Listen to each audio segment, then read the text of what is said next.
Okay, it is Luxury Fred, and I am behind the wheel of the 2019 Cadillac CT6 Platinum.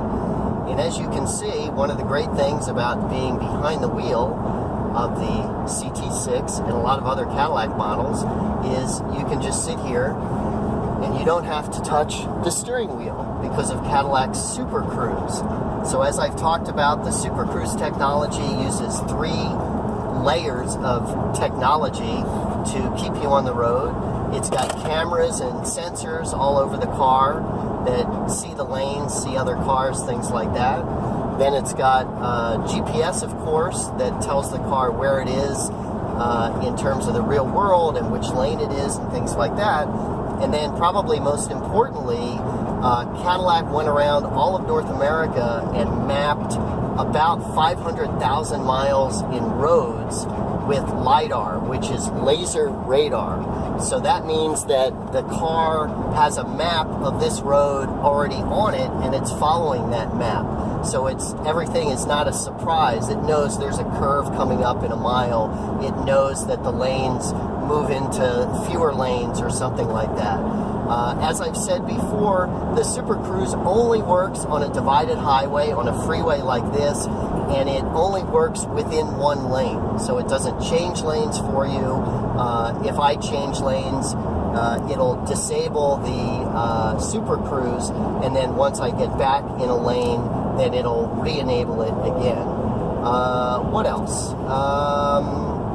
And it works in conjunction with the adaptive cruise control, which obviously controls your following distance from the car in front of you. So it really provides an automated driving experience, and that's what I've really liked about it. I drove back and forth yesterday to LA, and it was real relaxing. For most of the trip, I had the cruise control and the Super Cruise on, and I just basically sat here and I monitor the situation.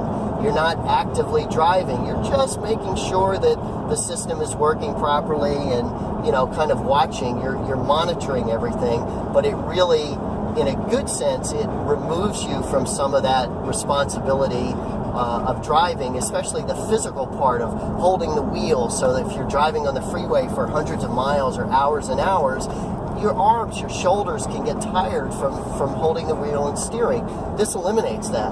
And as long as I am looking forward, it will stay activated. I don't have to touch the wheel every certain amount of time or anything like that. It knows where I'm looking, it knows which direction my head is, and it even senses which direction my eyes are. So if my head is forward and I look over at Latrice, it will disable the system after a couple seconds. Also, I can't sleep, I can't look away. If I look away, you'll see the thing starts flashing, and it gives me a couple seconds to come back like that. And it's saying, hey, you gotta pay attention, and then it resumes being active. So you'll see we're coming up on a curve here, and it just perfectly keeps you centered in the lane, and I don't have to touch the wheel. It doesn't matter if there's cars on either side of me. It doesn't matter whether there is, whether you're next to the barrier or in the middle lane. None of that stuff matters. So I'll show you how I can go around this guy. So it disables when I go around. See, it turned blue, and now it turns green again, and now we'll resume the speed that I was at. That's it. Cut. Thank you.